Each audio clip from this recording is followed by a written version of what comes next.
We have a rare opportunity for you to own a Gunboat 55. This is Starrship. It just arrived from Virginia. The boat is in great condition. It just did 750 miles very quickly. I saw this boat at the Gunboat factory when it was built. So the hull without paint on it, everything you see here that's fiberglass, without paint on it, it's black because it's all carbon fiber. So this is a 55-foot boat, really 57 with the way the transom's configured. And when you pull the boat into the dock, it feels like a 20-foot whaler as far as the weight goes. It's very light and easy to pull, and it really lets you know immediately that it is a super lightweight built boat.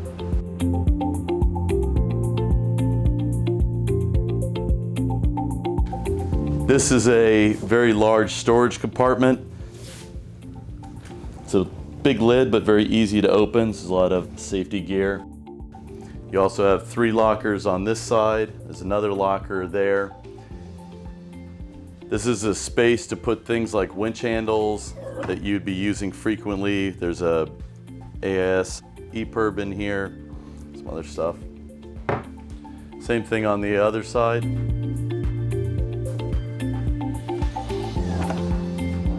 Beauty about the Gunboat is you have this huge open plan, so you can do whatever you want with it.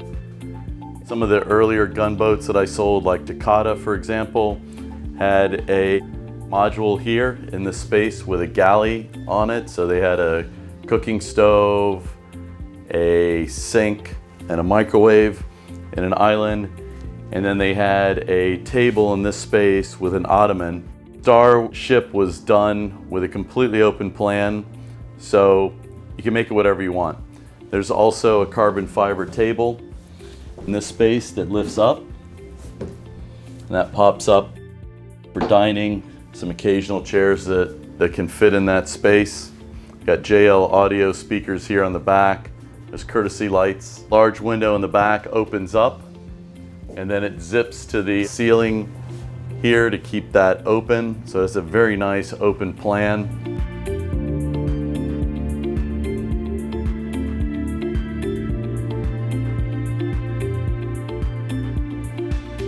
There's a winch on each side, port and starboard. These control your jib sheet, main sheet, and then you also have a set of turning blocks here for code 0, spinnaker, asymmetrical spinnaker, that sort of thing, all controlled here. On the earlier gunboats, they had a pedestal in the center in front of the helm, which seems like a nice idea, having everything consolidated there. The downside is everyone's standing in front of the helmsman when they're operating the boat and controlling the lines. And if you're raising the main halyard and you've got the main sheet and the jib sheet and maybe some other lines there, it really piles up very quickly in that central area. So here, having the ability to control those lines, have a totally clear view of the sail plan. You can see your head sail, your mainsail, lazy jacks, topping lift. You can see the entire sail plan from where you're trimming the boat from. For someone who's raising the main, this is the best vantage point possible. And it's a self-tacking jib, so as you tack through the wind, you actually don't need to touch the jib sheet. On the back of Starrship, we have a traveler. This line is hydraulically actuated. I'll show you where the harking controller is for that. So you can trim the traveler in and out. The main sheet is led into the boom, and then it's double-ended to both these winches. There's one here on this side and another one on the other side I showed you.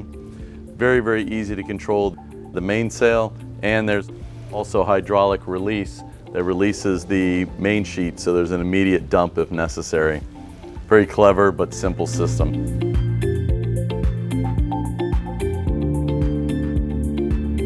As with all of the rigging and design features of Starrship, the boat was designed to be simple and easy to operate, and the philosophy is to have an extremely high performance cruising boat that a family could easily enjoy, sail, and operate and still get 300 plus miles a day out of the boat. So here we've got a self-tacking jib. The track here is one sheet that goes up. It's led to both ends of the boat, or both sides. That's what this sheet is. So from either end you can control the jib. You can see the hark and track system. It's a double stack system. So even though this is a large mainsail that's fully battened, the way the tracks are set up, you can see that it splits. So half of the tracks and battens go down on one side and half on the other. And you can see the B&G HD radar dome on the spreaders. Once again, all carbon rig. The diamonds on the boat are rod rigging, standing rigging's all stainless steel. We have a carbon fiber mast and a carbon fiber boom. It has several suits of sails. Right now it has the North Hydronet mainsail on it. It also has a North 3DI mainsail.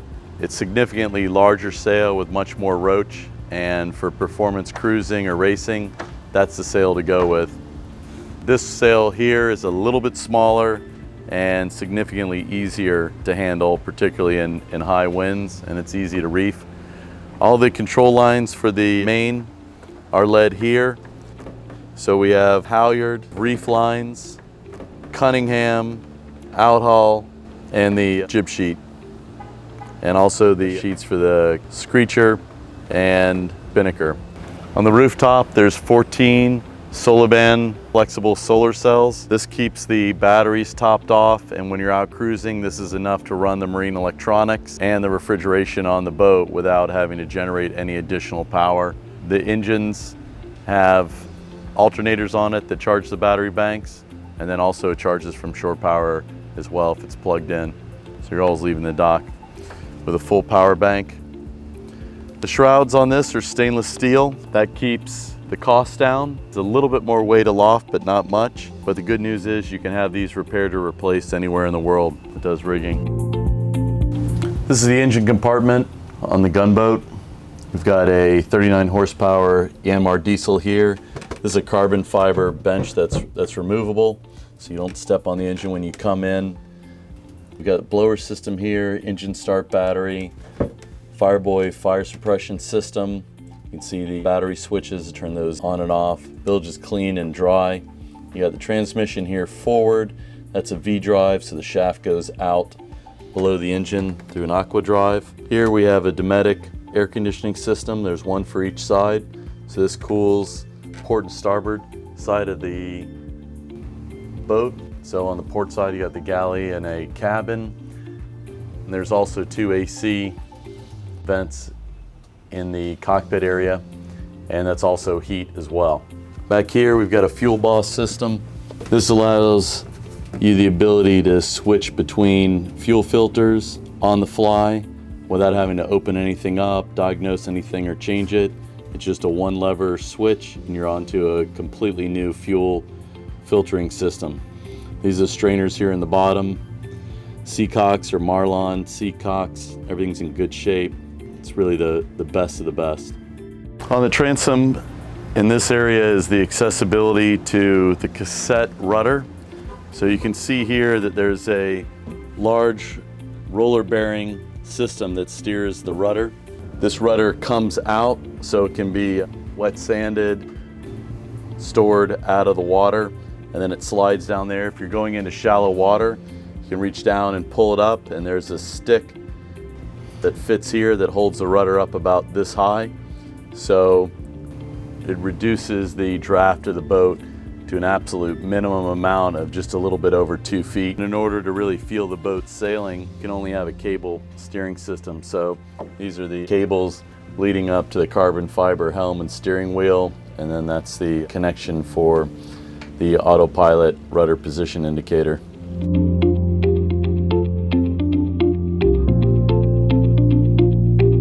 The trampoline is 1-inch webbing.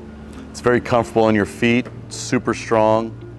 You got fills here for the water tank, and then a discharge for the holding tank. Same on the other side. These are those areas in the bows that I pointed out to you forward to the shower. Got a Maxwell 24-volt electric anchor windlass, raise and lower the anchor. There's a sprit pole here forward for either a spinnaker or a reaching gennaker. And we have the self-tacking Hydronet North sails jib. The cross beam is aluminum, and the sprit pole is also aluminum as well. These nice recessed cleats, so when not in use, they close down, nothing will get snagged on them. And just to give you an idea the kind of performance this boat does, I mean, look at how fine this entry point is going through the water. Very little resistance. The boat's super lightweight. These windows are very nice, so they slide either way, so you can open that side and slide both the windows on this side, or slide them over to that side. It's easy to walk from the helm. I mean, the helm's like, I don't know, 3 feet from here. Effectively, you're 4 feet from the halyards and winches on the mast. It allows for great airflow and visibility through here. If the weather's really terrible, you can close these windows. Ideally, you're not doing much with the control lines up here. These are halyards for either raising the sails or lowering them or reefing them. And yes, you have to go out here to operate them. But just from the aft ends of the cockpit, you can control the main and the jib sheets. But my point is with these windows closed, and you can either have the heat or the AC on here in the salon, you can sail the boat totally protected. And I think that adds a lot to the level of comfort that this very high performance boat has for long distance offshore sailing.